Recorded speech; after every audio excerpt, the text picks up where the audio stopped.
This is a very contentious issue, and I understand that. Two of my uncles were over-the-road truckers.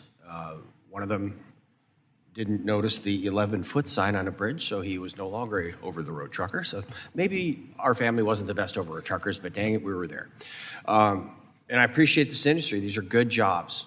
They provide for families across the country, and we need to make sure that we are growing our pool of drivers. So both folks are saying some things here. I just kind of want to level the bubbles and give some perspective. So December is the 120th anniversary of the Wright Flyer taken off 120 years ago, right?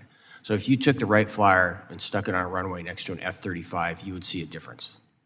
So we do have to continue growing these technologies, but can everybody here on that board just say yes or no? Can you agree right now and state publicly that our AV technology for these trucks, particularly the over-the-road trucks, that the technologies are not there yet?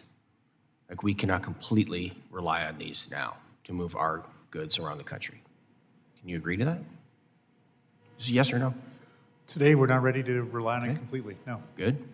Mr. Farrow? Congressman, industry-wide, the technology is here. It is already making the roads safer. We are seeing increased applications in things like Is AV that a trucking. yes? I'm serious, man.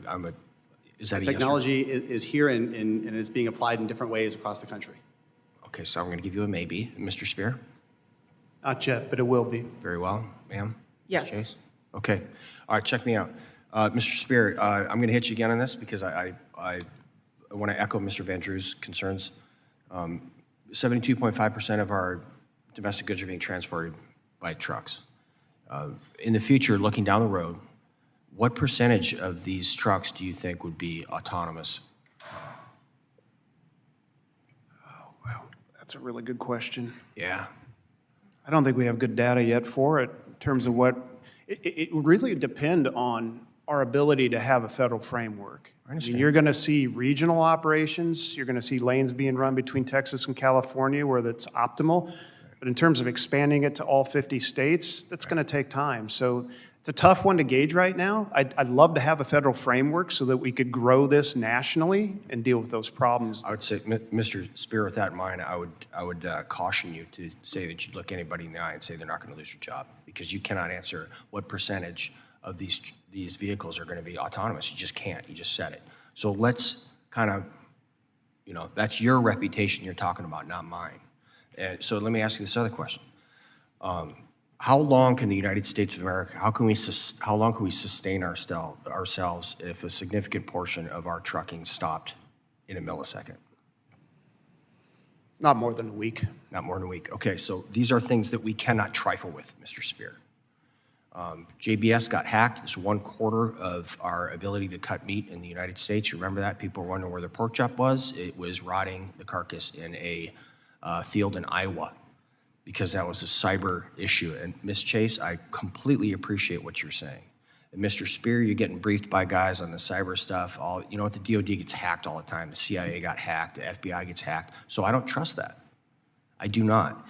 And the difference between some service members' names, which I was one of them, and personal information after the DOD got hacked by China, the difference between me having to get LifeLock or whatever the heck that is, and our entire nation shutting down in a week are significant.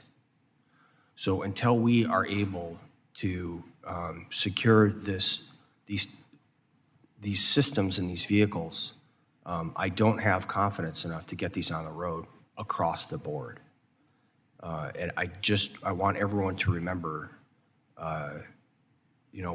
Wright Flyer, F-35. So I understand we're in a continuum. So please keep that in mind. On the hazmat issue, you know what? You're going to have 32,000 pounds worth of lithium batteries on these? Is that right? You're going to have two 16,000-pound? Up to, yes. Okay, lithium is a hazardous material. So you're talking 32,000 pounds of hazardous material in every one of these electric tractors. So we're already talking about driving hazardous materials, not in the cargo, but under the tractor.